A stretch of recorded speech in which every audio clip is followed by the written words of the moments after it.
Hey everyone, and welcome to a brand new video. Tonight we have 6 stories coming out to just a little bit over 2 hours as per usual, ranging from dating app stories to the deep web and much, much more. I hope you all enjoy them. If you do, please be sure to drop a like rating. Let's see if we can reach 1,500 likes. Of course, only if you feel this video is deserving of it. Subscribing if you are new is also very much appreciated. The first hour of this video was recorded a little bit over a month ago, and then the following 30 minutes after that are recorded by my good friend Vidith22, and the following 30 minutes after that are recorded by my good friend Swamp Dweller. I want to say a huge thank you to both of them for helping me out with this video. Without their help, I would not have been able to get something out this early again. I'm sure you're all aware of who they are already, but if you're not, I will have both of their channels linked down in the description. I want to say a huge thank you to everyone who left kind words and condolences while I was away. I'm definitely not ready to come back 100%. I have a lot going on in my personal life at the moment, so these next couple months I'm going to continue to take it as easy as I can. I'm hoping by mid-January we can get back to a consistent upload schedule. Until then, videos are going to be pretty sporadic, pretty all over the place. I love creating content for this channel, but I also love eating breakfast, and a lot of days I can't even get myself to do that, so I know you all understand, so I'm not going to continue elaborating on that. Thank you all for the ongoing support. Thank you for all of you who are still here and waited around for me. You know, I've been doing this channel for 7 years at this point. You've all been with me through a lot. You've seen my highs, you've seen my lows, and I just want to say thank you to everyone who's been there. But yeah, I'll stop rambling. I hope you all enjoy. If we can do something a little bit different for this video, reach out to someone and just tell them that you love them. Anyway, sit back, relax, enjoy, and as always, I hope you all have a great night.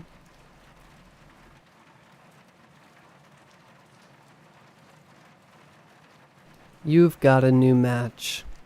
My hormonal teenage self couldn't have been more excited. I quickly lost interest in the homework I had been working on that night and opened my phone. Almost as fast as it could light up with the notification, I clicked on the icon, staring intently until Tinder opened. Of course I was excited. I ran all the possibilities in my head, all the things that could happen. This could be the girl of my dreams. No, it didn't appear as though I matched with the girl of my dreams. This looked more like the girl from a nightmare that would shake the vilest creature in the deepest pit of hell to its crooked bones. Smiling from ear to ear, literally, was my match in the first picture of her profile. No name, no age, only a picture. The photo itself seemed to be professionally taken. It was a full-body picture. She was dressed in some sort of very formal black dress, and there was nothing about her that seemed out of the ordinary. She had black hair that was down and presented nicely, likely for this picture, or whatever event this picture was taken for, but I didn't give much thought to that, and you'll understand why. Her skin was well kept and seemingly unblemished. Come to think of it now, her face was the only off-putting thing about the picture. But the face. Her eyes didn't sit inside where the sockets should be. They bulged out, seeming far too large for her face. They had no whites. The irises were everything. They were a dark purple, almost black. The eyes had no details. They were just blank, empty. Her teeth were normal, human teeth, and there would have been nothing wrong with them if she didn't have many, many more than any person should have. Her jaw opened wide, very wide. It opened from the bottom of one ear to the other. teeth showing in their entirety as she gave a nice, big smile at the camera. I was disgusted by whatever Photoshop job this must have been, but I was also intrigued. It was a really good edit after all. I thought it must have been some artist who wanted to show off their skills or something. But before I engaged in any chats with this match, I noticed they had more photos. 5 more. I swiped to the second one. The same girl, in the same dress, and all the same grotesque facial features, was front and center in this photo once again, but both the quality and setting of this one were much different. It looked like it was taken with a cell phone. The picture wasn't even level, but that's not the detail I first recognized. She was levitating off the ground. The ground, as well as the walls and the ceiling, were seemingly made of corpses. All that provided light in the photo were half-melted candles on the ground, and the flash from the camera. This one looked too real. The bodies all had pretty distinct features. It almost made me sick. Some looked like they were mere skeletons with everything decomposed. Others looked fresh. Very fresh. One thing that many of them seemed to have in common was they were missing a lower jaw. An odd detail.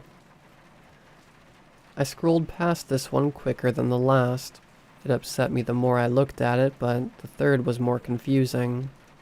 The third picture was of her, once again, and in her black dress as she hovered in the middle of an empty field this time.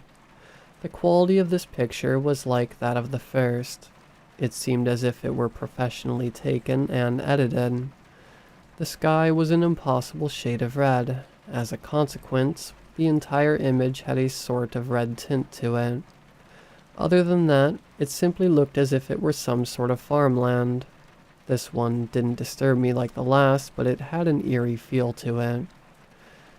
It was as if this picture was taken in the apocalypse and like it was showing me the end of the world. Once again, I thought this must be some sort of artist trying to compel these sorts of feelings with the pictures and the way they took and edited them. I was impressed as I was disturbed. The fourth photo made my heart sink a little. The picture of the girl was taken in front of a building on my university campus. A building not even a 5-minute walk away. It was nighttime and she was alone. She was, once again, floating, yet this time above the stairs, in front of the columns of the building. She didn't look any less real in this photo. I scrolled back through the first few and noticed how surprisingly alike she looked in all the pictures. Despite their different angles, this art was too good. It was making me sick. The fifth picture, I thought, must be impossible. It was of her inside another building, but I knew what building it was. I knew it from the colors on the wall. I knew it from the lights above her floating body. Most of all, I knew where she was because of the numbers on the door behind her. It was only a few doors down from my apartment. The apartment I was in right now. I quickly scrolled to the last photo. It was a close-up of her right in front of my door. I dropped my phone and ran to my door to make sure it was locked. Luckily it was. I am always good about that, but out of curiosity, I thought I would peek through the peephole to see if someone did happen to be there. I placed my eye upon the hole where I got a glimpse of shoulders and the back of a head with long black hair. In a quick motion, the head turned around while the shoulders remained still. It was her. She widened her smile, ear to ear once again. I jumped back from the door. I ran back to the desk and picked up my phone. Of course, the disgusting picture of her in front of my door was the first thing to pop up as I opened my phone. I quickly exited Tinder and dialed 911. An operator picked up. 911, what is your emergency? I knew that location was the first thing you should give out in a 911 call because if something happens to you while you're on the line, They only have the possibility of helping you if they know where you are. I gave the operator my location, which I am leaving out of this story to not expose myself, and then have a brief, detail-scarce summary of the past few minutes. I left out some of the more extreme details because I wanted to be taken seriously. There's someone outside my apartment door. I just got a match on Tinder. When I clicked in to see the photos, she had a bunch of weird ones of her in... Look, it doesn't matter, but she is messed up. Very messed up. The last 2 photos were of her outside my apartment door, and when I went to look in the peephole, she was still there. I don't know how, but please send help. Alright, sir. Has she threatened you in any way? Has she tried to break into your apartment? We can't just send an officer because you feel scared of some girl you met on Tinder who happens to live in the same apartment building as you. Are you calling because she looks... different? I was speechless. I was infuriated. How could they do this? Did they think it was ridiculous I was calling them because of a girl? I exploded into a rant over the phone. So what if she hasn't done anything yet? What the hell is wrong with you? She found my apartment, my exact apartment, and is standing outside of it. We only matched minutes ago. This isn't right. I need... There was suddenly silence on the other end. I felt like I was about to scream. 911 just hung up on me. I was eyeing up my door for a second when I heard someone on the phone once again. It was someone different. He talked once again. This time my phone was up to my ear. Sir, can you hear me? Hello, sir. Yes, I'm here. I replied desperately. Sir, who you were just talking to was not 911 dispatch. I need you to listen to my next instructions very carefully. If you hear another voice other than mine on this call, you need to hang up immediately and wait for me to call back. If the entity you have encountered attempts to communicate with you in any way, for the time being you need to ignore it. Do not leave your apartment unless I instruct you to. Now, I need your precise location. We caught on to this one early on, so we should be able to contain it with ease. I was hesitant to even talk. Are you the police? No.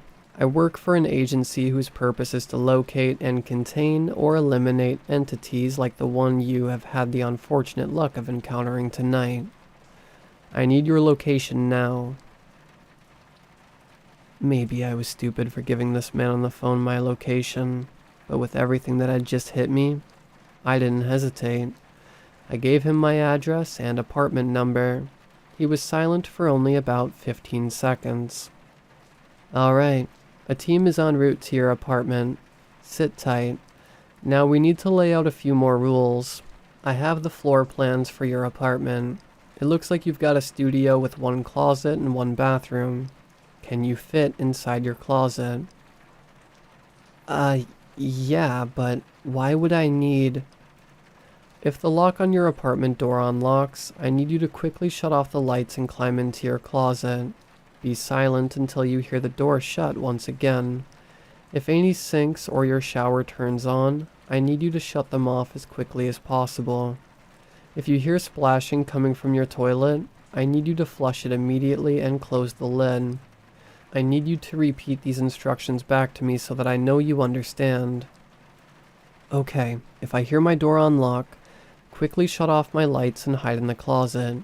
Turn off any sinks or my shower if they turn themselves on, and flush the toilet and close the lid if I hear anything from it. I don't understand how these things can happen or why I would do any of this. If you want to live long enough to see the sunrise tomorrow, you'll follow those instructions exactly. Write them down if you need to. I'm going to need any details and evidence you have that you haven't said over the phone already. Yes, I could still hear what you were saying at the beginning of the call. You said you matched with her on Tinder. Does she have a name? Yes, I matched with her on Tinder, but her profile didn't have a name or age. Just pictures that... Once again, I was interrupted by the new operator. It seemed he was urgent to exchange as much information as possible. Witnessing what I had, I didn't object. I need you to screenshot those pictures if you can. Is it still possible for you to access them? Yes, give me one moment.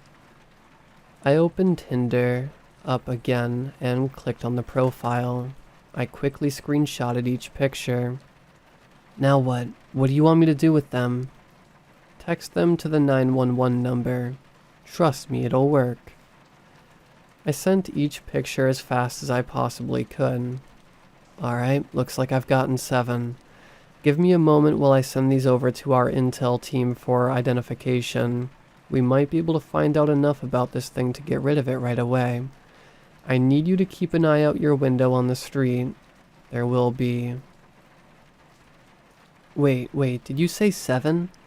I sent 6. Her profile had 6 pictures. How did you get 7? I quickly opened back up my texts. I did send 7. The first 6 were of her profile, but the 7th was of me. It was taken from right outside my window. Right outside. And it was recent. I recognized the clothes I was wearing today. On the upper left-hand side of the picture was a hand pressed against my window. I quickly turned towards my window to see no one there. There couldn't have been. It was on the 3rd floor, and there was nothing on that side of the building that would allow someone to climb that high. No one could have been up there to take a picture. I was quick to let the operator know, though I was not calm. I didn't send the last one. It's sent by itself through my phone somehow. It's of me just a minute ago, while we were talking. Alright, calm down. It's trying to scare you. It wants to get in your head. It wants you worked up so that you'll do something rash. But you're not going to do that, are you? No, sir. Alright, good. Now, as I was saying, there will be one man and one woman in black suits and holding briefcases that get out of a large SUV. The driver has been instructed to drop them off on the side of your apartment. He knows where it is. They should be arriving right about now. Go check outside your window. I looked outside my window, down to the street below, but I didn't see an SUV or 2 people in suits. All I saw were a few pedestrians and a university bus. I don't see anyone down there. Are you sure they're on that side? It's easy to end up on the wrong street down here. Yes, I am sure. You are certain you don't see anyone? No SUV? I'm sorry, but... No, I don't. Uh-oh. I heard him mutter under his breath. I then faintly heard his voice yelling towards someone else. That ain't it. Tell them to keep moving. He then adjusted his mic and began to talk to me again. Alright, they've been swindled by the entity. We're figuring that out now. Just be on the lookout for them to arrive. Once they get there, we can start the process of getting rid of this thing. Right then, I heard a firm knock at my door. I quickly walked over and peeped through the hole again. One man and one woman, both in very nice black suits. I think your agents are here. They just knocked on the door and I saw them through the peephole.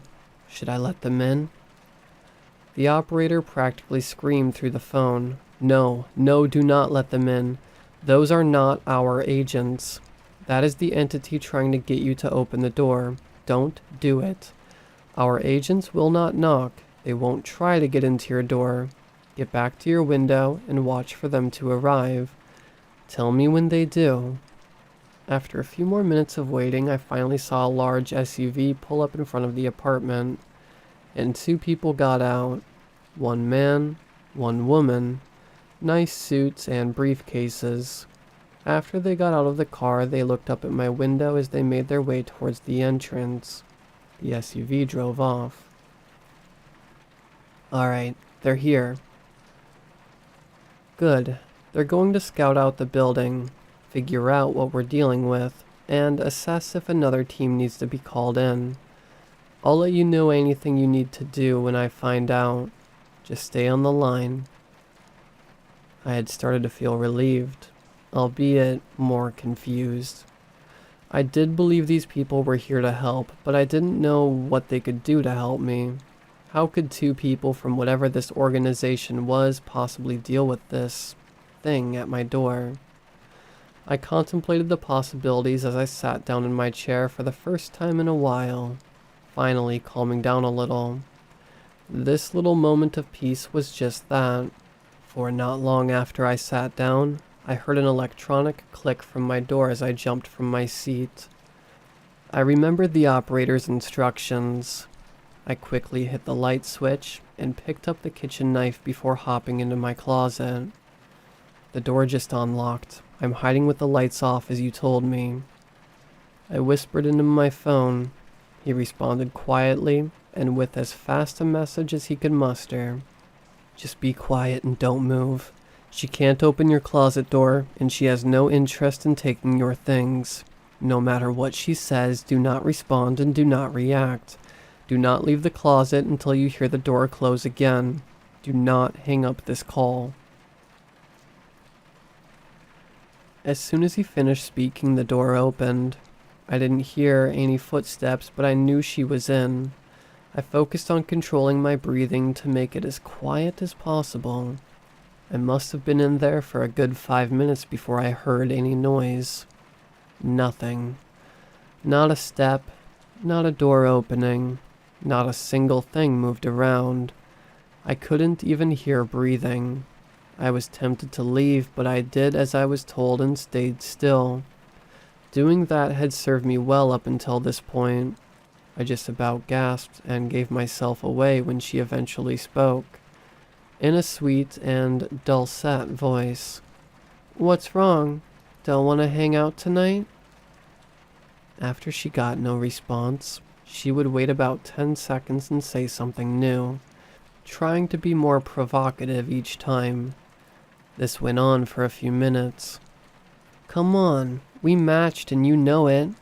You know you want me and I want you.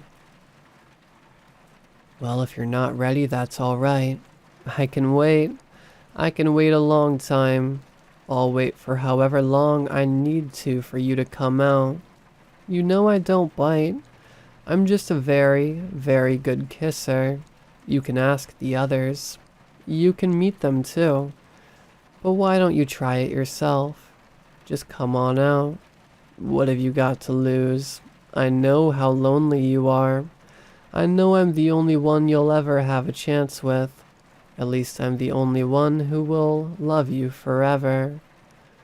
You know you'll always be nothing without me. I'm the only one. The only thing that will ever bring meaning to your life. She got more assertive.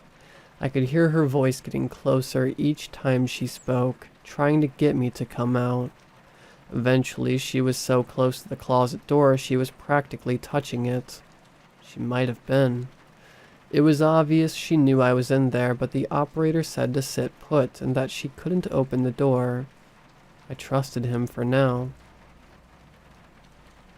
You know you're a worthless, rotting sack of crap. You are not even good enough for the maggots. You have done nothing with your meaningless, short life and you never will. Even if I let you live past this night, you can come with me, or you can burn. No one is coming to save you. No one can. She stopped for a moment. I think she heard what I heard. There were steps in the hallway. Someone was walking around on my floor. Oh, you talked to them. She let out a giggle. One that would have seemed innocent and cute if it were given in any other context with a normal girl, but I found it to be far from it. You'll pay for that. You won't even get what I gave the others. I'll rip your guts out right before your eyes and make you watch all of it. You'll wish you were dead, but I won't kill you. Not until... Approaching entity manifestation now. Stand by. I heard a man's voice say from just outside my apartment. She screamed in fury before I heard my apartment door slam shut a split second later with a force I don't think I could replicate with all my might if I tried. I exited my closet and turned my light back on as I ran to the door to look in the peephole. I couldn't see anything. What just happened? I think I heard one of your people outside of my door before she charged out, really angry. I asked the operator, who I had hoped was still on the line. One of them tried to catch her right there, but it didn't work. It wasn't fully manifested. He, as well as his partner, are trying to locate the entity now, but we're having no success. A larger team is very close. No need to look out for this one. We know how to get there now. Our priority has changed from containment to extermination. This one is much more dangerous than we could have predicted. What am I supposed to do now? The voice on the line immediately changed from the man's voice to the girl's enraged voice. You should open the door and let me in. I immediately hung up as I was told. This may have saved me for the moment. As in the process of hanging up, I noticed my phone was at 2% battery. I quickly found a charger and plugged my phone in. A minute later, I got a call back from 911. I promptly answered. Are you still there? Did it try to use someone else's voice? It used its own to tell me to open the door. I heard shuffling from outside my room. I first thought that she was back, but I noticed it was a lot of people this time. I could hear faint dialogue from outside the room, and it sounded like they were assembling a piece of furniture. Do you know who is outside my room right now? I asked the operator. Our second team arrived a few minutes ago. Some of them are downstairs setting up a base for this operation. Others are up by your room preparing equipment. Just let them do their thing and this will be over real soon. As long as we're fighting what we think we're fighting, dear God, I hope so. What about my neighbors? What about the people walking around in the hallways and everyone else in this building? Do they know about this? Are they in danger? What happens to them? Oh, I forgot to tell you. They're just not here. I don't know how to explain it to you in a way you would understand. They won't be seeing our team, you, or this entity for the time being, and we won't be seeing the... They certainly aren't in any danger if that brings you any comfort. But I'm afraid you still are. I was once again confused by this new piece of information, but I didn't have the energy to question it at this point. I just wanted this to be done and over with as soon as possible. It's here. I heard a woman assert from right outside my door. I heard a few different things turn on. I don't know what they were, but I take it they were some sort of machinery or equipment they had just finished setting up. A few moments of silence passed by before I heard a man mutter, "Uh-oh." Seconds later, I heard light bulbs explode before gunfire erupted in the hallway outside my room. I sprawled out on the floor and got as flat as possible. Though no gunfire ever made its way into my room, these gunshots were quickly followed by an even louder scream from what I assumed to be the girl. The shooting went on for only a minute or two, after which I heard a few magazines drop to the floor and some rifles being racked as well as some louder dialogue and cursing. I started to put on my shoes, hoping this was over now, but besides that, I felt safer with shoes on anyway. Did they get it? I hopefully asked the operator. No, it plowed right through our guys and got away somewhere in the stairwell. She killed a couple of them and injured a couple more as well.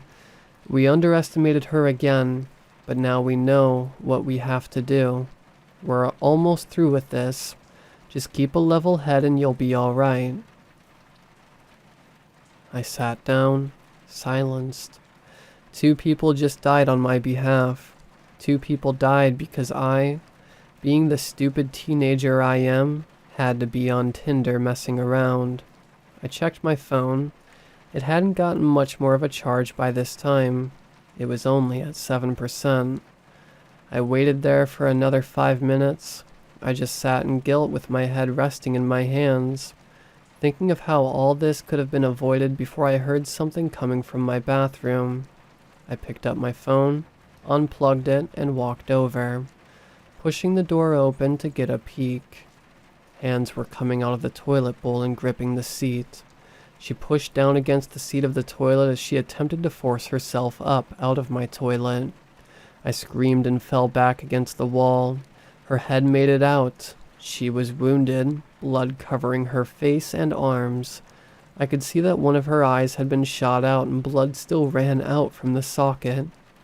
She turned towards me as she attempted to pull the rest of herself up. She clenched her jaw but revealed all of her teeth to me, also covered in blood. Oh my God, she's climbing out of my toilet. It's too late. Go, run now. Do you understand? Get out of your apartment. I unlocked my door as I charged out. All of the lights were out. They had all been shattered. The hallway looked like a trench from a war. Blood lined the floor and was splattered along the walls and ceiling. There was broken equipment that was alien to me, all up and down the hallway, which I narrowly missed while running away from my room. I could feel the spent brass underneath my feet. The worst sight was the bodies. 2 men in body armor, with rifles strapped around them, lay lifelessly on the ground. One was flipped over and had a trail of blood behind him as if he was thrown. The other had his upper body propped up against a wall. His lower jaw had been ripped out as blood came from his mouth and throat and colored his black uniform red. I dearly wish I was watching the ground in front of me as I ran, because I took not 2 steps ahead and stepped right on this man's jaw. I can't even begin to tell you how I felt, feeling that beneath my foot as I ran. I could feel his teeth. Where do I go? What do I do now? I frantically asked the operator. Get to the stairwell. Go down. I know you're used to there only being a few flights of stairs because the first floor is where they ended. You'll notice they go down further this time. I need you to proceed until you reach the bottom. There you'll find where our team set up their base of operations. I ran down the stairs faster than I think I'd ever run down a flight of stairs before. I didn't feel like I was going to trip or my legs were getting too tired. Rather, I felt as though my legs were outpacing me. It must have been a good 10 floors worth of stairs before I reached the bottom. But I got there quickly with the energy I had. At the bottom of the stairs were tons and tons of boxes. They looked as if they were military grade or just made to carry really expensive things. A number of them were open and their contents were emptied. I guessed this is where all of their fancy equipment came from that they were trying to use upstairs. On a few of them were laptops. As I walked over to one, I was startled by what I walked past. Between a couple of rows of those boxes, I found another corpse. This one I recognized as being one of the 2 in suits who had come in earlier. It was the woman. She, like the one man and, I assume, the other from my floor, had her jaw ripped out as well. In her hand was a revolver, a very shiny and quite beefy looking .357 Magnum. I set my phone on a box for a moment as I checked it out. I opened the cylinder and found that none of the 6 primers had been struck. This poor woman couldn't even get a shot off before being ripped apart. I found another one of your team members dead. It's the woman who came in first with the man earlier. I notified the operator. What? That's not possible. We just had communication with her. She was supposed to stay there while the rest of the team... Oh no. What? The rest of the team had another engagement with the entity on a higher floor. Their last known contact was with it 4 minutes ago. Our last communication with the agent you're next to was less than a minute ago. The thing is in there with you somewhere. Just then, the lights in the stairwell from top to bottom all exploded in rapid succession. I jumped into a corner and aimed the revolver at the stairs. A moment passed before I began to see a red light illuminate the stairs above me. Despite being shattered, the lights began working once again. One by one they turned on as they had been shattered. I heard humming from many floors above, but I could hear it getting closer. She's coming. What the hell do I do now? Get on one of the computers down there. We've cracked its code. I'm sending you a sound file. Turn up the volume on the laptop. When it gets close, play the audio file. My phone was dead, and I thought I was too. Fortunately, I kept a level head as the operator told me to. I kept myself as calm as possible as the humming got closer and made its way down the stairs. I ignored it, set the revolver down next to the laptop, and looked through what I could. It was in some sort of weird operating system, and I had no idea how it worked. I found some sort of messaging system, like an email, though I don't think it was quite that, and found a recent message. This had to be it. I downloaded and opened the contents, turning up the laptop volume to max. The humming stopped as I heard a giggle from right behind me and a playful voice say, "What do you think you're doing? I already told you what was going to happen to you. Are you ready for a kiss now?" I stood up, taking a deep breath and slowly turning around, with one hand still on the box in front of me. "Well, you better come give it to me." I somehow was able to deliver with a straight face, despite being more afraid than I ever have in my life, which I assumed was about to end. She approached slowly, opening up her smile from ear to ear once again. Slimy, vicious saliva gushed out of her mouth as she came closer. I hit the spacebar on the laptop before throwing myself to the ground away from her. An annoying, constant, high-frequency noise filled the stairwell and hurt my ears. But it did much worse for her. Her feet touched the ground, no longer levitating. She covered her ears tightly and her massive jaw practically unhinged from her head as she screamed in agony. I reached up for the revolver next to the laptop. I pulled it in close before cocking it. Then I got 2 hands on it and pointed it forward. I was shaking from the adrenaline, but I managed to get my breathing under control for just long enough to level the rear sights with the front. I squeezed. Blood splattered on the stairs behind her as part of her head was blown clean off. I stood and backed up, pulling the trigger as many times as I could. Even when the cylinder was empty, I pulled the trigger a few more times. Once my ears stopped ringing, an application opened on the laptop. The sound file finished playing and I heard the voice of the operator once again. "Anomalous presence no longer detected. You did it, kid. I have no idea how, but you did it. It's over." I stood for a moment and observed the carnage. The red lights faded until they were gone. In darkness once again, I was in disbelief, both of what just went down and what I was able to stop this thing. Whatever it was, I don't think I'll ever know. I began to walk up the stairs, slow and tired. After I made it up a few flights, I saw bright beams coming from flashlights above. A couple of dozen people in body armor, strapped with expensive rifles and submachine guns, ran down the stairs past me. The man in the suit reached down and grabbed the revolver in my hands as I was passing him. I think subconsciously I jerked it away and aimed it at him. He backed up for a moment. "Easy now, son. It's all over. You can relax. I took a deep breath out and handed over the empty revolver to him. I walked back up to my room, plugged my phone in, and started it up. I just sat with my head resting on my desk for a while before I got another call from 911.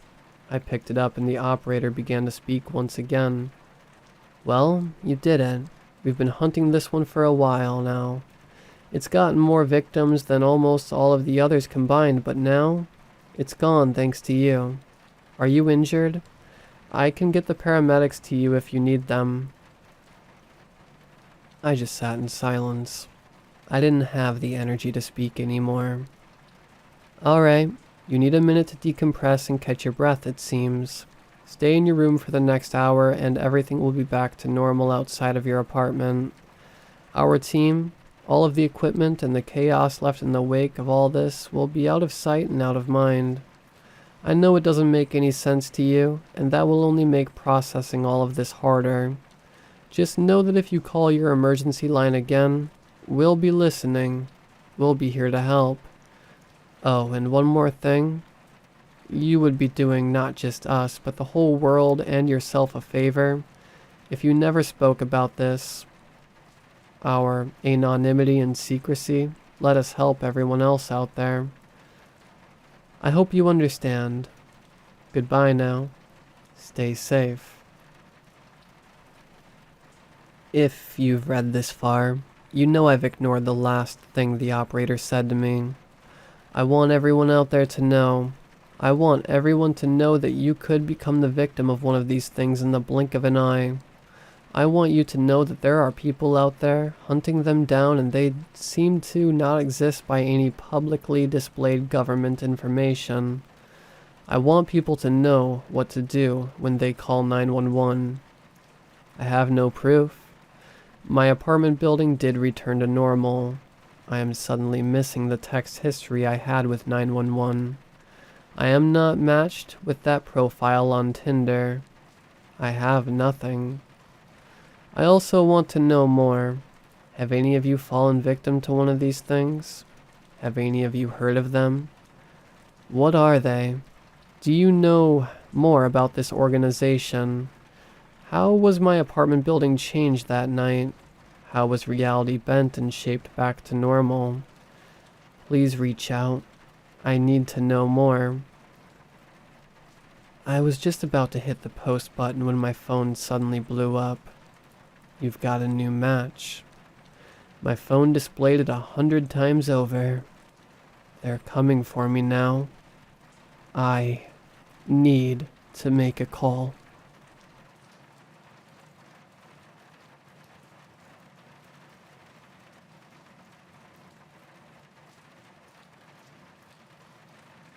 You haven't heard about the dark web? My friend Jason expressed to me. No, why would I have? It's this place where you can find some of the weirdest stuff on the internet. I've tried to look for things myself, but I've never really found anything cool. Sounds dumb. It's not. I'm sure there's some weird stuff on there, I just haven't found any. Look, how about after college I come over to yours and I can install this browser? The two of us can look on this together. I really couldn't be bothered with all the hassle, however, the expressive nature of his tone made me fold into letting him install this browser onto my computer. He was a computer nerd, so I just trusted him with that stuff. I was unfamiliar with this sort of thing. I never told him this, but Jason was my best friend. He was always there for me when I lost my mom and was just a very funny guy. He always used to play the most creative pranks on me. This might be cringy to some of you, but I gave him this wristband as a gift when I was younger for helping me through those times. He wore it quite a lot, so clearly he valued our friendship. He was really like a brother to me. Jason came to my house later that day and installed the software. We had a few drinks after that, and later on in the day, he left to go home and play some World of Warcraft. He was obsessed with that game. You see, I never really had any intention of going onto this dark web browser. Jason wanted me to explore it myself to see if I could find anything, but I really didn't care. For the next 2 days, I pretended to use the browser. When Jason asked me what I found, I just gave him short answers. Yeah, I looked and haven't seen anything cool or interesting. Sorry, man. Jason let out an elongated sigh in disappointment every time. After the week was finished, I was in my room profoundly bored. You see, I lived alone in a small apartment. It was actually a place owned by my father, however, he let me stay in it, as it was really close to my college. I didn't spend that much time in that apartment. I liked to go out with my other friends, have drinks, go to watch sports matches, and spend time at the local arcade. On this Friday night, many of my friends didn't have time for me. Some of them were going to a concert which was already sold out. Jason was alone in his apartment feeling unwell. Another one of them had things to do with their partner too. I was left single in this tiny apartment with not an awful lot of entertainment. So, my stale state of affairs got the better of me.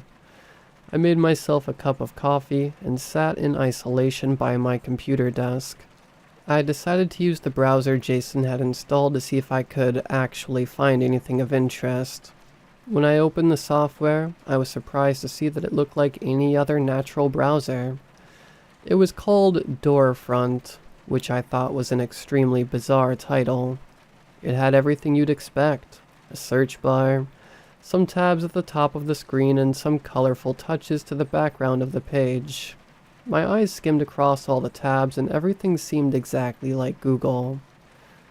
In the corner of the browser, something caught my eye.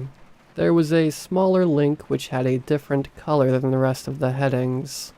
It read, "Show me something I might not want to see." All of the other links were blue, however this one was in a dark red, hidden away carefully in the corner of the page. Naturally, human beings are suckers for doing the opposite of what is told to them. I told you not to think about elephants. You think about elephants. Naively, I pressed on the link expecting to see some really messed up stuff. After a few seconds of tense waiting, I was pushed to a new page. I was stunned to see that the page displayed the image of a goat. That's it. Just an image of a goat. It looked like it was laughing and had its tongue out skewed at a 90-degree angle. Immediately I thought this link was some sort of troll. I smirked at how random this was, however the link was still in that corner of the screen. Again, I pressed on it. This time I was presented with a Wikipedia page of a war that took place in Egypt during the early 1000s. After a few more clicks I realized what this "show me something I might not want to see" link actually was. It was a random search of the internet. Kind of a cool concept, however I wasn't seeing anything cool or interesting. Just as I was about to stop pressing this random internet search button, I was taken to a type of page I'd never seen before. It was a chat room with a distinct red background. It had a large chat box and also featured webcam images. Almost identical to how something like Omega looks, except with a more sinister tone. Thankfully, my webcam wasn't on, and it seemed like the other webcam was off too, as all I saw were 2 black squares. I just sort of stared into the dark screen for a few seconds before perceiving that this page was probably broken. I was moving the mouse towards the X at the top right of the tab when suddenly, user 274 started typing. I waited anxiously for a few seconds before seeing, "Hello there," with a winky face. Talking to strangers at 11:45 p.m. wasn't really of interest to me. On this night, however, I was alone with no friends, so I decided to reply. I let out an enthusiastic, "Hi." After a few long, awkward seconds, they started typing again. "What are you doing right now?"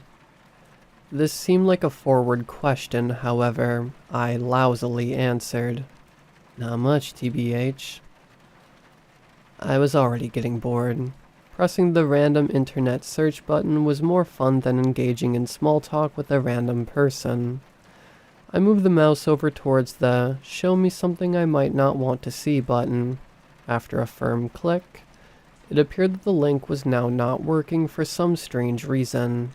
The person in the chat room started typing again. Me too. I'm looking for someone to talk to. I haven't been feeling well lately. This made me feel guilty, however I really couldn't be bothered engaging in chit-chat. I then decided to press the X to close the tab. To my shock, it would not respond to my clicks on the button. It appeared that I was internet stranded in this weird, creepy chat room. Before I could even reply to the previous message, the user in the chat started to type again. Why would you want to leave me? My heart froze. Did they know that I tried to exit the chat room? Could they perhaps see what I was seeing on my computer? Stupidly, I decided to reply to the person. Hi, sorry. I just want to search the internet. I think my browser is frozen though. The user started typing almost instantaneously. No, it's not. What do you mean? I asked, whilst bewildered. Your browser isn't frozen. There was a dead silence before they promptly messaged. I just decided to pause you. I started to sweat profusely. My hands began to shake as I typed in my concerned queries. I don't understand. The anxiety and fear was starting to hit me hard. I was sat alone in a small room in the pitch dark. The only light source was the radiant computer screen which lit up my face. They typed for a while and said, I didn't want you to leave like the rest of them. Don't worry, I have plans for us. My fear levels raised even higher. What did this creep want with me? They started typing again as my mind was struggling to process the freaky conversation that was unraveling. I need you to do something for me. Could you turn on the webcam, please? By this stage, I'd completely forgotten about the fact this was even an option. My eyes were frozen with fear on the chat box for so long that the two black boxes were totally neglected. I hesitantly decided to reply. No, I don't want to turn it on. Surprisingly, I was hit with the longest dead silence so far. The other person stopped typing for quite some time. In this period, I once again tried to press the X to close the tab. It still refused to let me off this chat space. Almost instantly after I tried this, the user started typing again.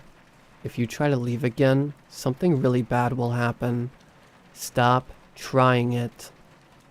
My heart felt like it was trying to break out of my chest. I began to tremble as I typed. What do you want from me? They instantly responded with, turn on the webcam. No, why would I do that? I just want to see you react to something.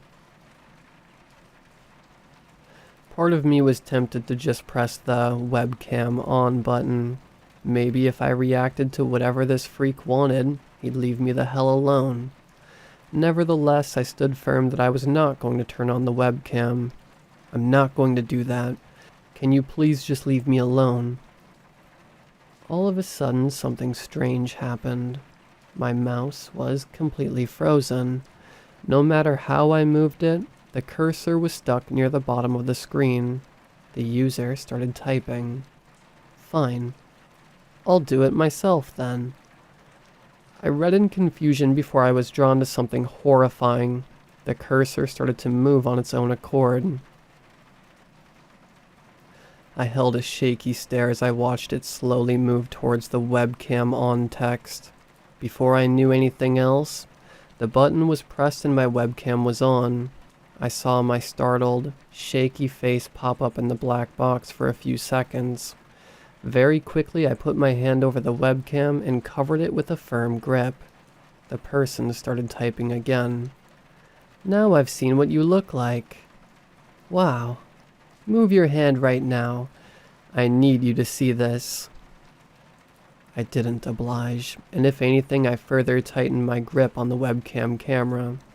By this stage, my instincts started to kick in, and I realized how messed up this whole situation was. Whoever this was must have been hacking my computer somehow. I decided to press the power off button on the side of my computer. It didn't work. How can the power button on my computer not work? I watched in terror as the person typed again. I told you, if you tried to do that again, something bad would happen. I don't think you understand how serious I am, Jordan. I felt my soul leave my body. Jordan was my name. They somehow got information on who I am. I never told them my name or anything about myself. All of a sudden, I could see them begin to type again. Look, I mean you no harm. If you just show your face and let me see your reaction, I'll leave you alone. I decided to do something very stupid. Going through it in my head, what was the worst that could happen if they saw my face? They might actually leave me alone. My grip loosened and I slowly moved my hand from covering the webcam. My worried expression now showed on the screen for this crazy person to see. The user started to type again. Perfect. Enjoy. Enjoy what? I thought in my head. I stared at the screen for what might have been minutes and absolutely nothing happened. Only thing I could do was look at my own trembling face. Eventually, the other screen started to flicker, and it appeared that this user had now turned on their webcam. I couldn't make out what I was looking at. There was a dim light and also some glass. I then suddenly heard the opening of a door. I now realized what I was looking at.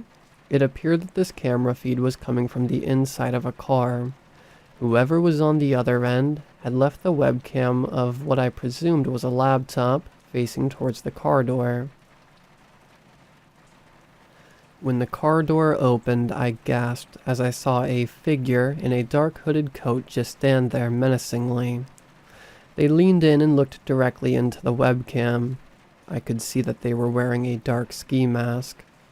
The person then raised their hand slowly and waved directly at the camera, directly at me.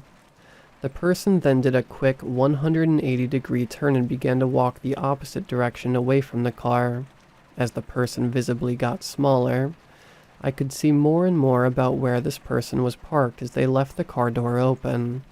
In the darkness, I could vaguely make out some garden decorations, and a house number 16 that was illuminated by the dim street lights. It was at that moment when it hit me. I was horrified to see that this person had parked his car outside of Jason's house. I could see from the webcam in the car that this dark figure was just standing outside his front door in the middle of the night. The hooded person appeared to press on the doorbell. I ran straight to my phone, which was on the desk behind me, to call Jason. I needed to warn him not to open the door. My brain still wasn't processing all that was happening. How did this person know Jason's address? The phone rang for what felt like years. No answer. I tried to call again. No answer. I muttered, "No, no, no, no," under my breath, the no's gradually getting louder as the seriousness of this messed up situation hit me. I ran outside and got in my car. Frantically, I began to drive to Jason's house. He only lived a few minutes away from me, so I knew I could get there fast. On my way there, I called the police. I tried to explain the situation to them, but I was panicking so much that every other word was mumbled.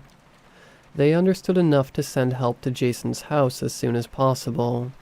As I turned the corner to Jason's street, I looked right, towards his house. To my shock, the car from which I was witnessing this whole thing was no longer there. Jason's front door was visibly left wide open. I bursted out of my car and ran into his house. "Jason! Jason!" I called out into the many rooms of his home. I wildly looked around his house, but there was no sign of Jason anywhere. I checked the basement, the toilets, the closets, everywhere you could think of. Jason was nowhere to be seen. Everything became blurry. The anxiety, the panic, the fear, it all began to get too much. Mentally, I couldn't take it. My friend was gone and I had no idea where he was. A thought hit me in amongst my emotional breakdown. I still didn't end the chat that I was in with whoever this creep was. Maybe there was a chance the webcam was still on and I could figure out where he went. I sprinted back to my car and started to hurry home. I was going about 20 miles over the limit, but the journey felt like it lasted a lifetime. After getting home, I burst out of my car without even locking it. Suddenly, I slowed down as I noticed a small piece of cloth located just outside my front door. My heart was in my mouth as slowly I approached this dark red cloth. It was placed by my front door without any real care. My eyes were drawn to a piece of paper that was tucked under the cloth. I could see that on the opposite side of this piece of paper there was writing. Rapidly, I flipped the paper over. It read, "Show me something I might not want to see." The words chilled my spine. Slowly I began to unravel the cloth with my shaky hands. The cloth felt really wet, but it needed to be opened one way or another. Something slipped out of the cloth and hit the floor with a mush sound. I looked under the cloth I was holding and began to scream. A human hand had fallen out of the piece of cloth. The hand was covered in blood and there was an item located next to the body part. It was a wristband. Jason's wristband. I screamed in horror and fell to my knees as the realization hit me. It's been a few months since this event. The police conducted searches in the local area, however they never found Jason. I told them about everything that happened regarding the chat room and messages. They didn't help at all. I moved back in with my dad shortly after this event and also sold my computer after doing a factory reset. I couldn't find the link to the chat room that I'd previously been in, so what was the point anymore? So much about that night doesn't make sense. I play it over in my mind every single day, but I can't figure it out. Can anyone help me rationalize this? There's only one thing that ultimately matters. I lost my best friend, the person who was always there for me. I haven't given up on you, Jason. If you're still out there, I promise I'll find you.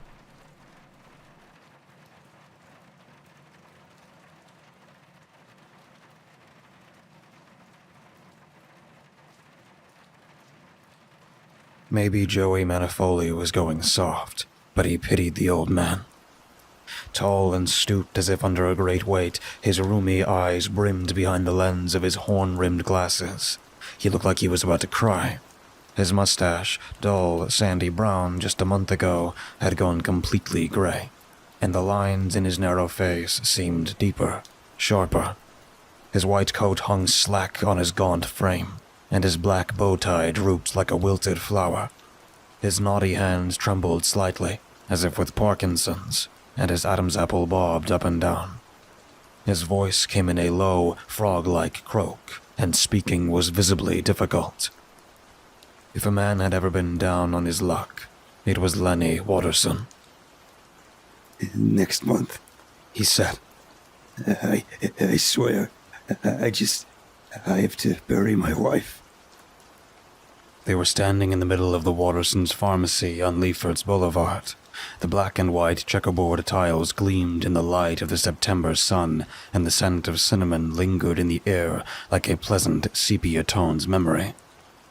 Lenny slipped his hand under his glasses to pinch the bridge of his nose, and a strange and uncharacteristic pang of sympathy cut through Joey's stomach. Short and squat, with graying black hair combed neatly back from a broad forehead and clad in a plaid sports coat that made him look like a used car salesman instead of a mobster, Joey wasn't a man who often empathized with people. In his line of work, you can't, or you won't last a week. You gotta be cold, and you gotta be hard. The motto around the suite from which his crew operated was, "Fuck you, pay me." And it was fitting. Money makes the world go round, and if you're not being paid, your world stops. Normally, if someone gave him a sob story like Lenny Watterson's, he'd nod, express his condolences, then hold out his hand. "Now fuck you, pay me." Things were different with the old man, though. Lefferts, and most of Queens itself, had changed a lot over the past 20 years, but Watterson's had been here through it all. Like a rock. 78, Lenny had been running the place since as far back as Joey could remember, and probably longer. Joey appreciated that. Nothing lasts anymore, and when something does, it deserves some kind of respect. He also saw a lot of himself in Lenny. They were both old partners in industries steadily fading away. You saw pharmacies and soda fountains nowadays less than you saw three-eyed aliens in this thing of ours. That wasn't what it used to be either. The old heads were dead or in prison. The Sicilians ran everything, and the old ways of making money didn't always work. Take extortion. A lot of guys used to make good money doing that because back then the mob was strong. You didn't call the cops because if you did, you were fucked. Now, 3 little numbers on the keypad could send 50 guys away for decades. Watterson was a special case. Nominally, Joey collected $300 every month for protection. Protection from what he'd do to the place if the old man didn't pay. But deep down, it was blackmail. Watterson, you see, liked little girls. Really little girls. Joey never threatened to expose him, but he made sure he knew up front that he could.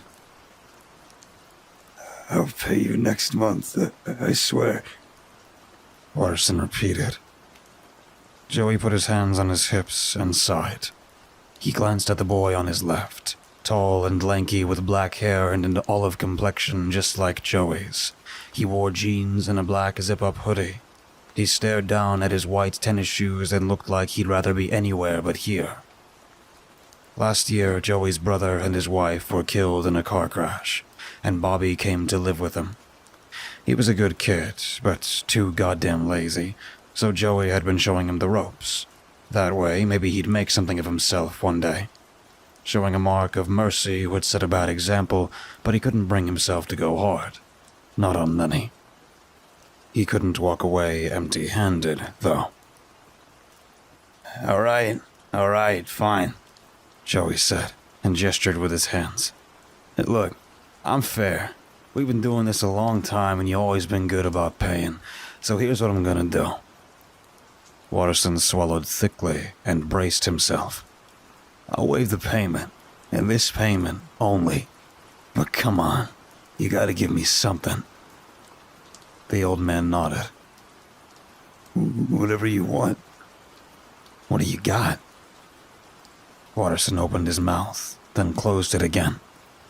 I don't really have anything," he said. I Recognition flickered in his eyes. Joey could read people well enough to know the old man had thought of something. "What?" Joey asked. Well, I have an old arcade cabinet in the basement. My brother gave it to me before he died." Samuel Watterson ran a junk shop out in Brooklyn for 30 years before retiring. He went to storage locker auctions like those assholes on TV and bought shit for cheap, then turned around and sold it for as much as he could. Another crew out in Flatbush put the squeeze on him, and a couple of the guys used to accept crap from his store in lieu of money. Their captain reamed them out for it, too. "Arcade cabinet," Joey said, tasting the words like they were strange and new. You mean like an arcade game, right? Watterson nodded. Yeah, I was gonna set it up here, but I never got around to it. When he was a kid, Joey and his friends used to hang out in an arcade in Maspeth, a dark, cave-like place filled with beeping, flashing lights and girls. He stopped fucking around with video games when his nuts dropped, but from what little he knew, some of those old games were worth a lot of money now. Let me see it, Joey said. Watterson led them down a brief hallway past the bathrooms and the office, Joey close behind and Bobby bringing up the rear. At a door with employees only on it, Watterson stopped and produced a key from his pocket. It worked the last time I checked it, he said over his shoulder. That was 3 years ago, so I can't promise anything. He unlocked the handle and opened the door. The hinges creaked, and the stale smell of mildew pinched Joey's nose. Watterson reached in, snapped an overhead light on, and carefully defended a set of rickety wooden stairs, one hand trailing along the unfinished banister. At the bottom, the walls were stone and the floor earth. Thick layers of dust coated everything, and cobwebs danced like phantoms in shadowy corners. Boxes lined one wall, and broken stools, chairs, and tables were heaped here and there like the aftermath of a miniature tornado. The game sat in an alcove around a corner, covered in a white canvas tarp. For some reason, Joey was reminded of bodies in the morgue. Bobby, hands thrust sullenly into his pockets, stood next to Joey, while Watterson yanked the tarp off. Motes of dust swirled in the air and made Joey's eyes water. This is it, Watterson said, and tossed the tarp aside. Joey walked over to inspect it. 6 feet tall at a glance, it looked like every arcade game Joey had ever seen. Screen, marquee over the monitor with the game's title on it, and a control panel with buttons and joysticks. There was no artwork on the sides like you'd expect, only a grid pattern consisting of black lines on a silver background. The lettering across the marquee was blocky and light blue. Primus, it read. Never heard of it. Walking slowly around it, Joey checked for obvious signs of damage, but didn't see any. He spotted a cord lying in the dirt and picked it up. You got an outlet down here? Oh, 1 sec. While Watterson went off to find an extension cord, Joey looked up at Bobby, who studied the cabinets with mild interest. You ever heard of this game? He shook his head. No. Watterson returned with an orange cord, and Joey jammed the plug into it. The marquee lit up. Soft electric shimmer, then the screen. Primus flashed across it. Below that, L 1981 MK Tech. Credit 1. Hey, there we are, Joey said. He dug in his pocket for a quarter and dropped it into the slots with a metallic and strangely satisfying chink. He pushed play, and green vector lines streaked across the screen. A star-shaped thing formed in the center, and a tiny triangular spaceship appeared on the left. Joey hit a button, and the craft fired at the star, which began to spin.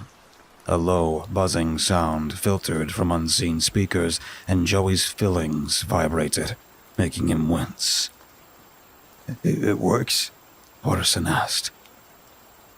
The star spun faster, and Joey stared into it, mesmerized. Without warning, it fell away, and a confusion of polygons, prisms, and hallucinogenic spirals took its place. The buzzing grew louder, more insistent, and Joey's heart began to inexplicably race. Something wasn't right. He forced his eyes from the screen, and black dots filled his vision. He blinked and shook his head, a headache already smoldering above his left eye. Are you all right? Watterson asked, worriedly. I'm fine, Joey said, and pressed his hands to his temple. That shit hurts my eyes. Almost gave me a seizure or something. A loud ringing echoed through his ears, and his stomach twisted. For a second, he was dizzy. Then, as suddenly as it came, it was over. "I'll take it," he said, and patted the machine. "I'll come back later and pick it up." Watterson's shoulders lifted a little, and he gave an eager nod. "I'll be here," he said. Outside, the sun shone, and exhaust fumes choked the mild breeze. Cars honked, a siren wailed in the distance, and people made their way up and down the sidewalks. Joey lit a cigarette, and Bobby whipped out his cell phone. "I don't know how you can look at those screens all day," Joey said. 2 seconds and I got a fucking headache. The pain above his eye had faded, but he could still feel it, a pinprick of heat boring into his skull like a laser. Before playing Primus, he was hungry, but now the thought of food sent his stomach gurgling. When he blinked, whorls and stars burst across the backs of his eyelids, and his head spun. "This is why I don't work a desk job," he pointed out. Bobby didn't reply. At the car, Joey slid in behind the wheel with a grunt, and Bobby climbed into the passenger seat. For a moment, they sat in silence, the smoke from Joey's cigarette heavy in the air. "I don't usually do that," Joey said at last. "But I made an exception." Without looking up from his phone, Bobby nodded. "You get sob stories every time you collect, but I've known Lenny a long time, and he's not lying. His wife really did just die, and I get why he's got to skip this time." A defensive edge crept into his voice, and hot shame spread across the back of his neck. Bobby was quiet. Joey turned to look at him. He wore an absent expression and darted his eyes from side to side across the screen. Joey was good at reading people, and his nephew was uninterested in what he was telling him. That irritated Joey. "Hey," he said sharply. "can you look at me and not at that fucking phone?" Bobby looked up with strained patience. "I'm getting real sick of your attitude," Joey said, and threw the car in drive. "You need to start paying attention to what I'm showing you. You might think it's a fucking joke right now, but one day you're not gonna have me wiping your ass and buying you Xboxes and shit. You're gonna have to make your own money. This is how you do it." For a moment, Bobby looked like he was going to mouth off, but he simply nodded and mumbled something that might have been okay. Shaking his head, Joey pulled away from the curb and set a course for the Suite, a nightclub with a sleek, stylish facade and situated off the main drag. It was owned by Anthony "Tony" Orsiti, a captain so fat his rolls had rolls. Joey and the other guys called him Tony Tits behind his back and Sir to his face. In the daylight, the inside was dim and empty save for a few guys at the bar, all members of the crew. Joey sat next to Steve Tefano and waved the bartender over. A perky blonde with long legs and pink lips, she brought him a rum and coke, and Bobby just a coke. "Tony in?" he asked Steve. "No, he's out," Steve said, a tall, broad man with a mustache. Steve owned a moving company that the crew used to launder money. Joey knocked back his drink. "You think you can help me out with something?" he said. "What?" Steve asked. An hour later, Joey stood on the sidewalk before Watterson's with his arms crossed and supervised as Steve and Ray Mancini wheeled Primus out on a dolly. A white moving truck sat illegally parked at the curb, and people passing in the streets had to move over to avoid it. Because they were New Yorkers, every single one of them honked for the hell of it.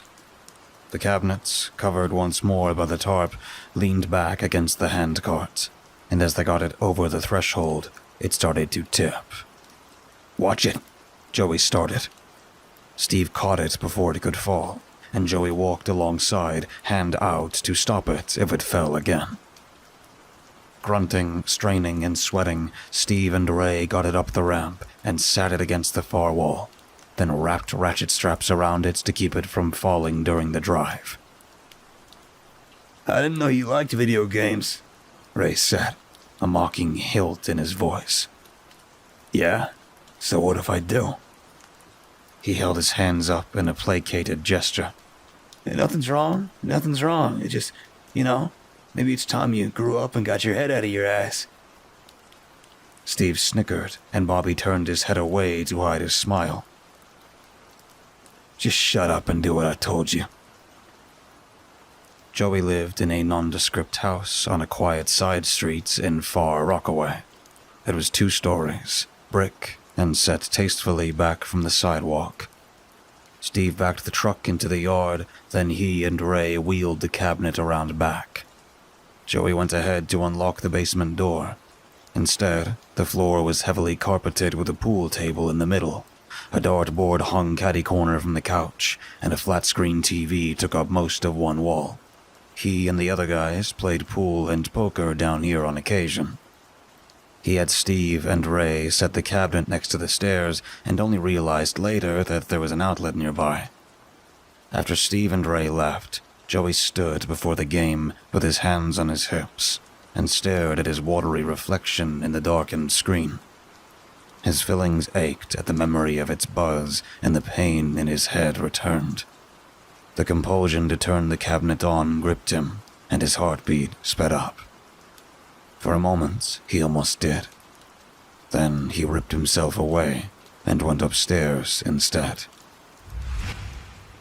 Just after 6 that evening, Joey poured pasta into a strainer in the sink, set the pot down, and stirred the sauce. It spat and splattered his arm, burning him. He picked up the strainer, shook it, dumped the pasta back into the pot, and set it on the stove. Next, he took a loaf of Italian bread from the bread box next to the microwave and cut it into slices. He worked with the grace and ease of a ballerina, as at home in the kitchen as he was beating a guy's face in with the handle of a .38. His movements were fluid, his steps fleet. In a wife-beater that stretched tight across his gut and bared his hairy arms, he resembled a bear, but mimicked a rabbit. When the sauce was done, he turned the stove off and set it aside, then grabbed a plate from the cabinet over the sink. He forked a generous amount of pasta, drowned it in sauce, and added a piece of bread, and set it on the table. He did it again, then went into the living room where the TV played unwatched, and the lamplight cast a low, comfortable glow. At the bottom of the stairs, he cupped his hands to his mouth. Food's ready. He waited until he heard Bobby moving around, then went back into the kitchen and sat, the chair creaking under his weight. A few minutes later, Bobby trudged in like his feet weighed 500 pounds apiece and took his spot. His eyes were hazy and unfocused, and his hair stuck out at odd angles, putting Joey in mind of those troll dolls that were big when he was a kid. You were sleeping, weren't you? Joey asked. Yeah, Bobby said. I was tired. You need to stop staying up all goddamn night on that computer, Joey said, and took a bite. It'll turn your mind to mush. I feel kind of sick, that's all. The boy mumbled and picked up his fork. That was a lie. He stayed up until 2 or 3 in the morning playing games or going on 4chan or whatever kids do. A vision of Primus came back to Joey, and his chest closed like a feeble fist. Something wasn't right with that cabinet, and after dinner he was going to go downstairs and check it out some more. For a while they ate in silence. The only sound was the scraping of forks on plates. Then Joey took a drink. You asked that girl out yet? A deep blush spread across Bobby's face, and Joey couldn't contain a grin.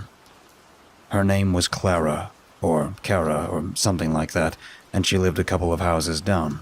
Cute little redhead with green eyes and pale skin. She was always following Bobby around like a puppy dog, smiling at him, giggling, the works. Bobby said he didn't like her, but he was a goddamn liar. His problem was that he was too damn shy.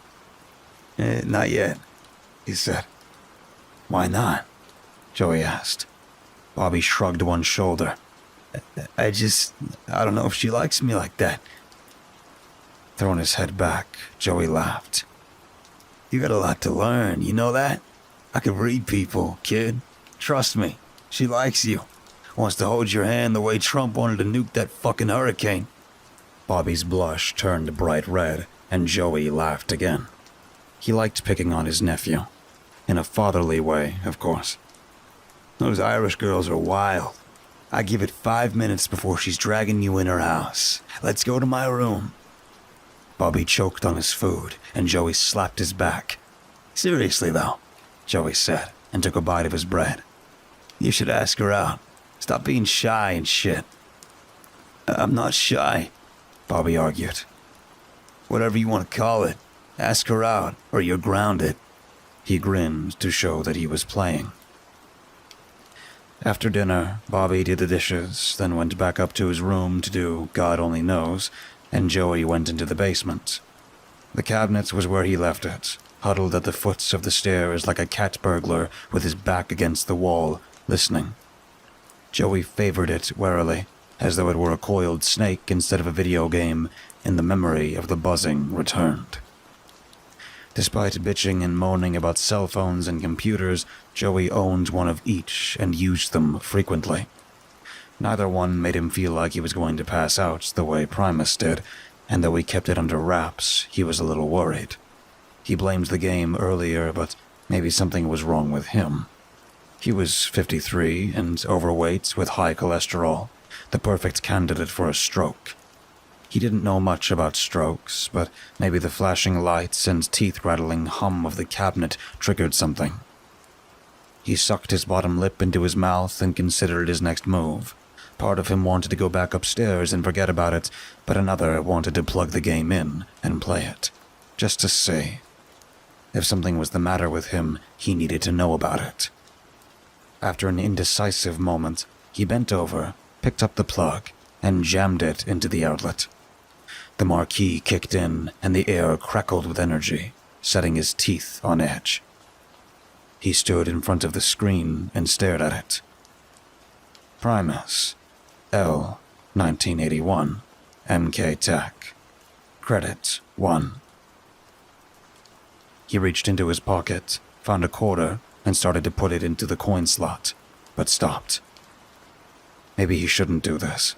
Maybe he should go upstairs, make an appointment with his doctor, and be done with it. The quarter dropped into the machine's guts with a click, and he swallowed. No, he'd just play around and go from there. He hated going to the doctor, and if he didn't have to, he didn't want to. He jabbed the play button with his thumb, and the game started. A tunnel, green lines on black, took shape in the void, and the spaceship, or whatever it was, appeared. Joey frowned in confusion. This was different from the last time he played. Must be at a different level. The ship took off like a rocket, and Joey guided it with the joystick. Every so often a throbbing light filled the track, and hitting it made the ship go faster. If you touched the wall grids, you slowed down, and if you slowed down too much, the timer ran out and you lost. It was simple, even for its time, but, not bad, he guessed. As he played, Joey felt none of the effects from before. His head didn't spin, his skull didn't ache, and his stomach didn't heave. The buzzing bothered him at first, and after a while it receded to a low drone that settled into his brain. It wasn't bad, actually. It kind of made him sleepy. At the end of the level, "You win" flashed across the screen, and Joey smirked. He liked to win. The next stage was different. Points of white light streaked at the player, giving the effect of being on a spaceship and whizzing past stars. None of the buttons did anything, but if you maneuvered the joystick, the screen moved from side to side. 2 minutes in, strobing colors rapidly pulsed, and Joey stared into them, unaware that his jaw hung slack or that his eyes had widened as if to see every pixel. The world ebbed away, and all that existed were the lights and the constant hum. When Joey came to, "Please insert quarter" scrolled across the screen. He blinked and shook his head. He felt okay, but suddenly very tired. Eyes grainy, head achy. He pushed away from the cabinet and rubbed his neck. It and his back were both stiff. Upstairs, he got a drink from the fridge and went into the living room. The buzz rang in his ears, and his fingers jittered. Every time he closed his eyes, he could vividly see the screen, and his stomach knotted with something approaching need. On TV, Stephen Colbert sat behind his desk on The Late Show, and Joey's step faltered. What fucking time was it? He pulled out his phone and swiped his thumb across the screen. Almost midnight. Now, his head did spin. It was just after 7 when he went downstairs. There was no way he spent 5 hours standing at that cabinet. His back and neck both twinged in disagreement. He furrowed his brow in thought and racked his brain, sure that he was wrong, but no. He was only down there 20 minutes, maybe half an hour. Yet his phone said it was 11:58. That couldn't be right. He stared down at it, expecting it to magically change, but it didn't. Something eerie seemed to pass close by, and the hairs on his arms stood up. 5 hours. He spent 5 hours down there, and he honestly couldn't remember any of it. A chunk of ice formed around his heart, and he nervously licked his lips. Wasn't losing time like that a sign of having a stroke? In bed, he gazed up at the ceiling, hands folded on his quivering chest. Headlights from passing cars darted across the walls, and a quiet hum permeated the atmosphere like electricity before a storm. When he closed his eyes, he saw grids, swirls, and light, and the hot pain in his head swelled. A hot flush crept over him, and his heart palpitated sickly. He glanced at the phone on the nightstand and chewed his bottom lip. If it didn't stop soon, he'd call an ambulance. Sometime later, the malaise melted away, and he slipped into a thin slumber. Twinkling lights surrounded him like falling snow, and an ominous buzz steadily increased like an approaching swarm of wasps. Stalks of green light cut through the darkness, forming a prison-like grid, and Joey stumbled through it, desperately looking for a way out. The buzzing was louder and louder, worming its way into his head, puncturing his brain, setting every nerve ending on fire. It sounded like whispering voices, and though Joey couldn't make out the words, he understood them. He understood them too fucking well. A thunderclap of agony rocked his skull, and he fell to his knees with a scream. Blood seeped from his eyes, and his nails clawed madly at the sides of his face, ripping skin, tearing veins. His eyes bulged from their sockets, inflating like 2 balloons, and the voices screamed at him, frantic, urgent. The pain was excruciating, and there was only one way to stop it. Staggering to his feet, Joey ran at the wall, and the grid shimmered with dark excitement. He threw himself at it, and just as 50,000 volts surged through his body, he came awake with a gasp. Dusky morning light cascaded through the window, and birds tweeted to each other from treetops the neighborhood over. Joey's eyes stung, and his head throbbed. They were loud. Too loud. He sat up and buried his feverish face in his shaking hands, the dream already dissipating, retreating beyond the rim of remembrance. Something about the game. That fucking game. Uncle Joey? Joey started so bad, he let out a strangled cry. Bobby frowned at him from the open door, his book bag slung casually over one shoulder. The boy hesitated, perhaps taken aback by his uncle's evident fear, then jerked his head towards the stairs. I'm going now. It was 6:45 by the clock on the bedside table. Joey took a deep, shivery breath. All right. Yeah. Have a good day.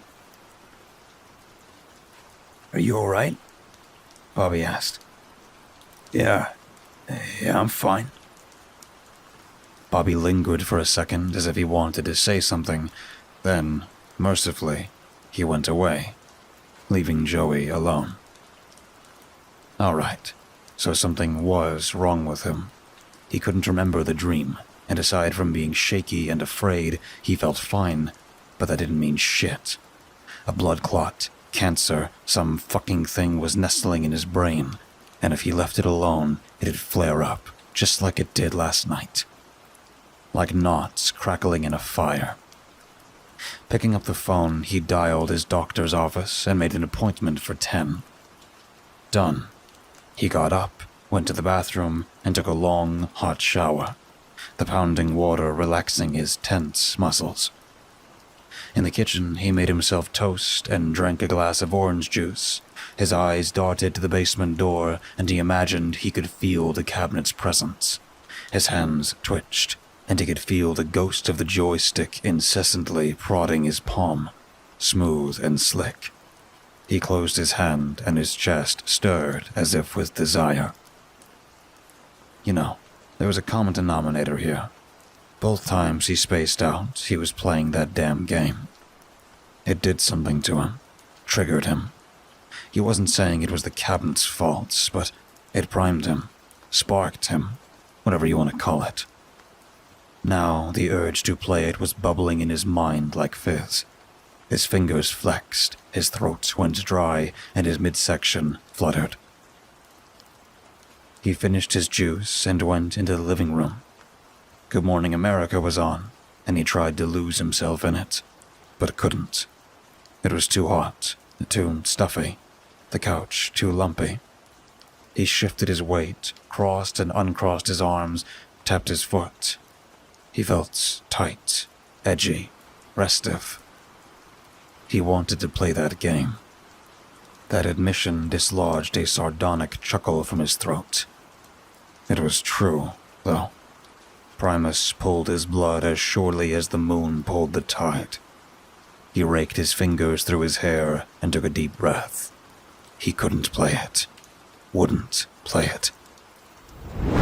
Yet somehow he found himself standing in front of it, the marquee glowing and the screen glinting. Push play, push play, push play. He didn't remember putting a quarter in. Cold sludge sloshed in the pit of his stomach. Sweat trickled down the back of his neck, and his hands lightly trembled as he reached out to press the button. His mind screamed at him to stop, but he did it anyway, guided by some unseen force. The game started, and Joey fell into a vortex of light and sound. Odd, non-geometric hurled at him from the depths, and the buzzing soothed his aching brain, lulling him into a state of near catatonia, like the voice of the wind. He swiveled the joystick and tapped the button with mechanical absence, a machine cycling through the motions. His lips parted, a ribbon of drool coursing down his chin, and his eyes glistened. He could almost make out words in the white noise, almost comprehend what the game was telling him. The more he played, the deeper he sank. He could hear the blood crashing in his veins, mice thumping in the walls, traffic on Central Avenue 4 blocks away. He could smell the hot wires in the machine's body, metallic like ozone. He could feel every pump of his heart, was aware of every bone in his body. The voice became clearer, louder and commanding. A hand fell on his shoulder, and the illusion shattered. He jumped and whipped around, and Bobby stumbled back in surprise. Disoriented, Joey didn't recognize him at first. "What are you doing here?" he asked. His voice came as a hollow croak, and he was put uncomfortably in mind of Lenny Watterson. Bobby's brow crinkled. I've been here," he said, bemused. Vertigo crashed over Joey like a wave, and he steadied himself on the machine. What do you mean? Why aren't you at school? Bobby looked at him like he was crazy. "School's over," he said. "It's 5 o'clock. Joey missed a beat. It was. He pulled out his phone. 5:03. "I was just wondering if you were going to make dinner." Joey swallowed. In his periphery, the screen winked. Play, play, play. Yeah, Joey said. give me a minute." Bobby nodded and went back upstairs, and Joey looked at the cabinet. How long had he been here? It felt like only 5 minutes, but had to be more like 6 hours, maybe even longer. Like the night before, he couldn't remember any of it, like his mind had been wiped clean. The game called him, and painted with fear, he fled. He was too out of sorts to cook, so he ordered a pizza. He and Bobby sat at the kitchen table. Bobby scarfed down one slice after another, and Joey stared vacantly down at his. The peppers becoming grids, the pepperoni spinning, humming, whining voices. And she said yes. Bobby grinned. Joey didn't know he was talking. Yeah, that's great, he muttered. He tried to lift his head, but he felt like he was going to topple over, and grabbed the edge of the table for support. He's losing it, Bobby thought, and Joey heard it as clearly as if he'd spoken. He looked up, and the boy smiled goofily down at his plate. Going crazy, gonna crack any minute now. Old fuck. His lips didn't move, but his eyes glowed green. Joey blinked and massaged his temples with his fingertips. Maybe he was going crazy. Or maybe it was that fucking game. No, he was certain. It was the game. Some way, somehow, it was fucking with him. When Bobby was done and in his room, Joey cleared the table, sat, and pulled out his cell phone. He went to Google, typed Primus game into the search bar, and hit the spyglass button. The top results was headed Primus, Urban Legend, Wikipedia. Joey frowned. Urban Legend. He clicked the link and text filled the screen. The attached picture showed the same cabinet currently in his basement. Maybe not the exact same one, but certainly one of them. He started to read. Primus is a fictional arcade game and urban legend that emerged in the late 80s on various Usenet groups. The legend claims that an arcade game called Primus suddenly appeared in a Portland, Oregon arcade in November 1981 and caused severe psychoactive effects in players, including dizziness, nausea, nightmares, and eventually insanity. Joey's blood ran cold. The game was said to be part of a CIA experiment related to the MK Ultra project, intended to bombard viewers with subliminal messages and psychoactive imagery in anticipation of potential broadcast over Soviet and Eastern Bloc television sets in the event of a war. The phone dropped from Joey's hand with a clunk. Holy shit. Holy fucking shit. He had all of those things. Nausea, nightmares, the works. The article said the game wasn't real, but what the fuck was that downstairs? What was that fucking thing? A hallucination? A fake? A fake. It had to be a fake. It said right in the article it was a legend. Further down, it said people with too much time on their hands made replicas. That's what his had to be. A toy inspired by a myth. Only the things he'd been feeling since yesterday afternoon weren't a myth. And neither was the sudden urge to go downstairs, slip a quarter in, and play. He wanted to play it. Jesus, he could feel it in his bones.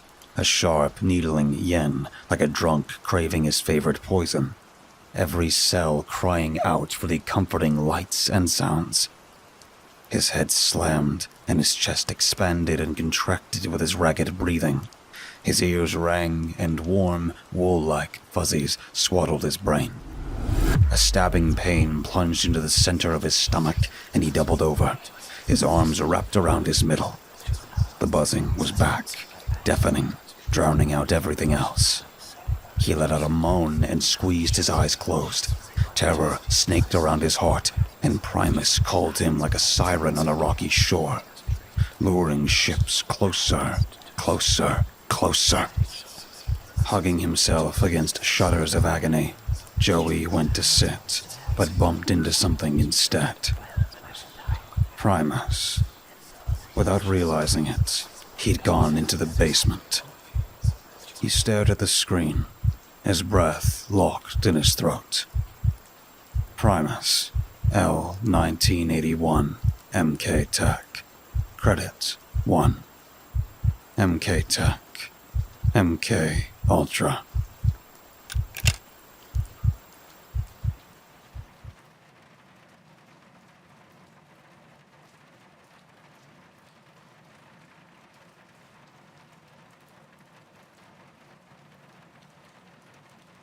My Cliche Scary Halloween Story. I feel cliche calling this my Halloween story, but all these events transpire between multiple days leading up to Halloween. I'll first admit that I wasn't a great older brother growing up. My brother and I are best friends now, close as can be, but in elementary school, we endured a stint of hating each other's guts. I'm a couple of years older than him, so this would be sometime around when I was in 6th grade and my brother was in 4th grade. We have also established our relationship. His name is Chris, and that's how I will reference him from now on. Mid-October, late 1990s, Chris and I are in the McDonald's drive-thru with our mom. Our Happy Meals are handed to us, and we each get a Halloween plastic bucket. I get the ghost and Chris gets the pumpkin. He doesn't want the pumpkin because he thinks the face is scary. Being the brother I am, I decide to taunt him with the bucket and belittle his feelings.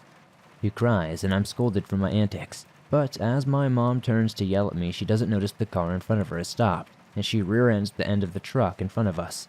The man gets out, and he's not really upset, even though there's now a pretty good ding in his rear bumper. He looks in the car and smiles at us. He's tall with a booming baritone voice.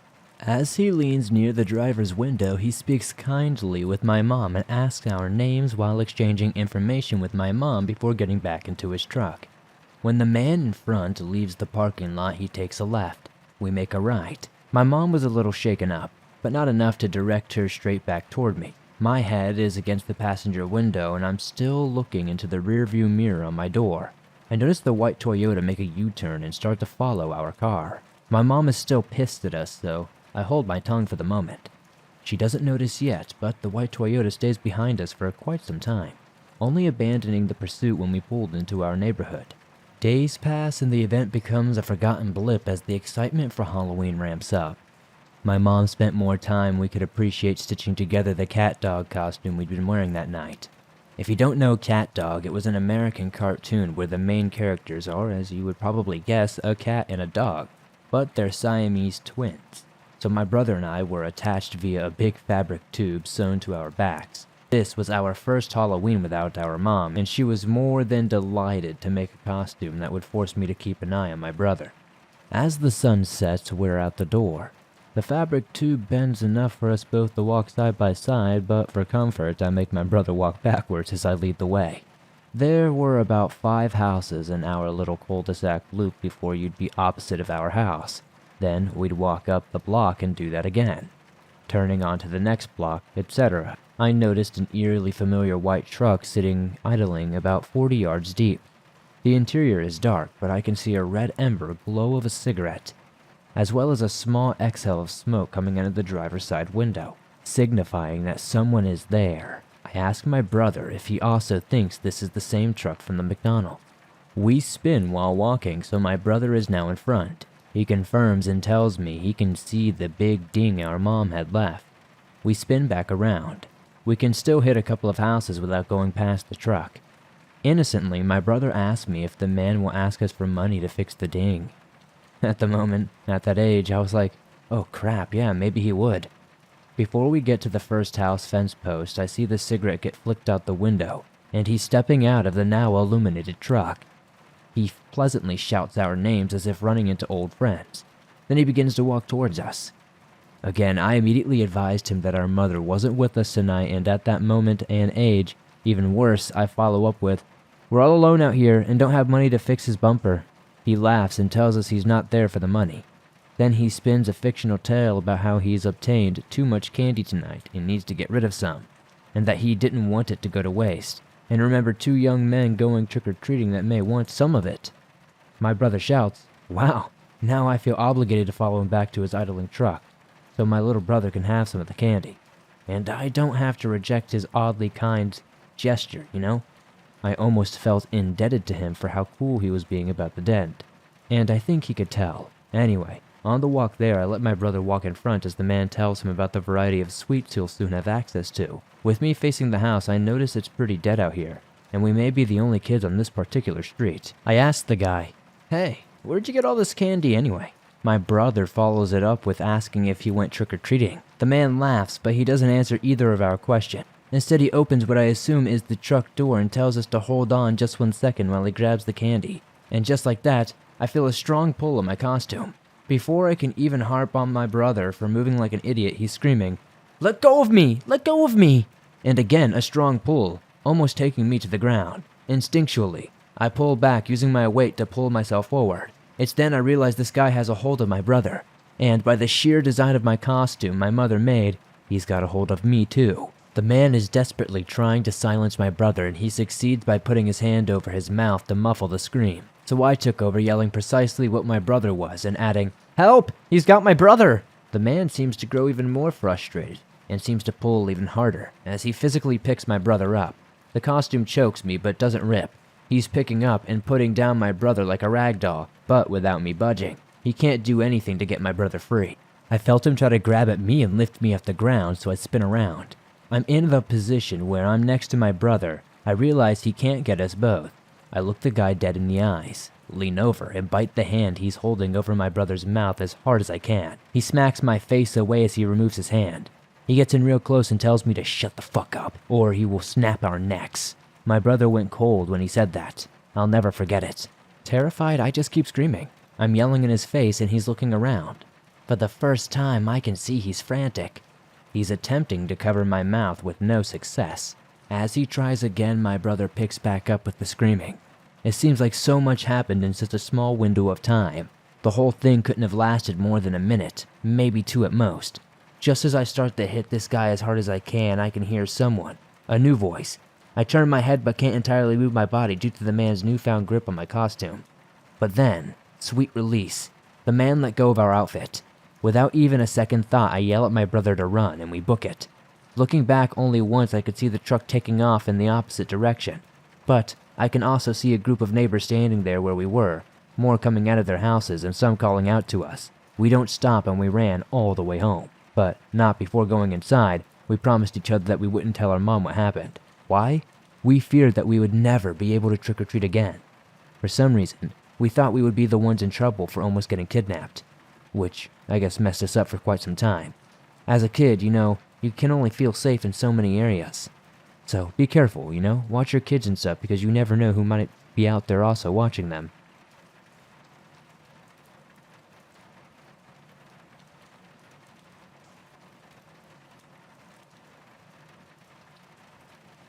Burned into my memory by Invisible Socks. So I have to tell my own story I have held for all these years.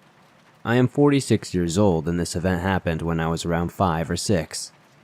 My parents at the time left me at my grandmother's house during the day, presumably for childcare, and I have very few memories of that time. The few things that do stick out are walks to the park across the street in Fullerton, California, and home-cooked meals. I always like to climb this tree outside as well. But more importantly, I want to point out that I have a few memories from that time in my life. This is one I'm about to tell you that stayed and etched into my memory the most.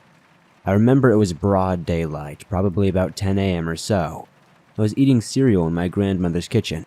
She used to talk on the phone all the time with her friends or whoever, so she would have to pay attention to me. That morning, she was deep in conversation with a friend, and I noticed something in my side vision that was outside. The best way I can describe it is it was like when you see men at hockey games that wear those green bodysuit things that completely cover their face and everything. So you see an outline of a man. However, this man I saw was unlike most of the other accounts of shadow people. It had no features on his face, if it was even male. No nose, no mouth, just a head that was all black. This was in the middle of the day, like I said. I couldn't see any shadows or anything, just the black figure. He was walking on the side of the house and walking slowly, almost like he was in slow motion. I was scared and frozen. He walked right up to the window and almost looked like he was going to walk right through it. He started looking in, and looking back on it now, my adult brain is trying to make sense of it, like it was just a guy who was robbing people wearing a balaclava. But the figure had no features whatsoever. What made this more frightening is that he had no shadow as well. He just seemed to slip by, and once he got to the concrete block fence wall thing that are so common in Southern California, he vanished. I have heard in the past that sometimes kids and young people are more attuned to seeing paranormal things. I have been a lifelong skeptic. I still cannot explain this, and like I said, it has stuck in my head for all of these years. I just wanted to share this with the community. I feel so much better telling someone. I told my son earlier when we were driving and when we were listening to Art Bell Archives in the car. Listening to that really brought back a flood of memories from that encounter. I still cannot explain it.